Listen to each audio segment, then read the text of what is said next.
আজকের এই সভার প্রধান আলোচক, প্রধান বক্তা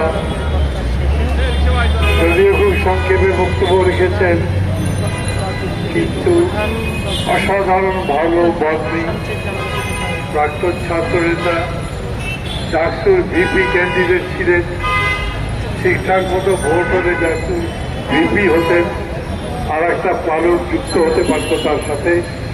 কৃষক আন্দোলন করছেন দীর্ঘদিন ধরে, এখন বিএনপি নেতা যারা শামসুজ্জামান দুদু, অন্যান্য নেতৃবৃন্দ, সাথীরা, বন্ধুরা, আসসালামু আলাইকুম।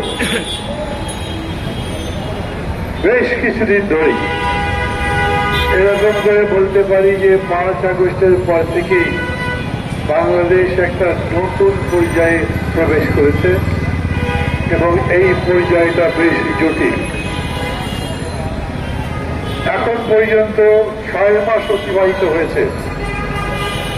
একটা অন্তর্বর্তী সরকার হয়েছে, বিশ্বনন্দিত একজন ব্যক্তিত্ব যার নামে অনেকে মুক্তির স্বপ্ন দেখেন, যার নামে অনেকে পরিশীলিত রাজনীতির দিশা পান, যার নামে একটা স্বচ্ছ ইমেজের মানুষ এবং নেতৃত্ব খুঁজে পাই, তারা ক্ষমতায় আছেন।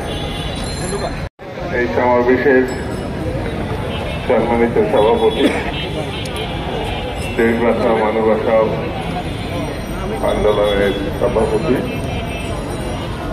যারা প্রিতম সাহেব, আর এই অনুষ্ঠানের প্রধান অতিথি,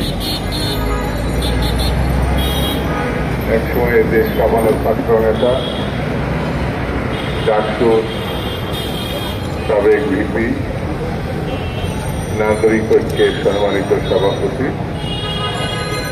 আমাদের প্রিয় নেতা জনাব মাহমুদুর রহমান মান্না, এখানে যারা আছেন, বক্তৃতা করেছেন সম্মানিত বিএনপির নেতৃবৃন্দ, দেশ বাঁচাও মানুষ বাঁচাও আন্দোলনের নেতৃবৃন্দ, সুধী মণ্ডলী এবং সাংবাদিক বন্ধুরা, আসসালামু আলাইকুম।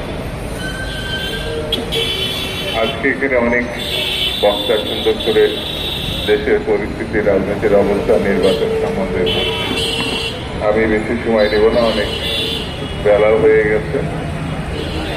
শুধু এতটুকু বলি, প্রতি স্বৈরাচার শেখ হাসিনা এবং তার দোসররা বাংলাদেশকে অস্থিতিশীল করার জন্য নানানমুখী তৎপরতা শুরু করেছে। তাদের প্রিয় সঙ্গী যারা গণতন্ত্রের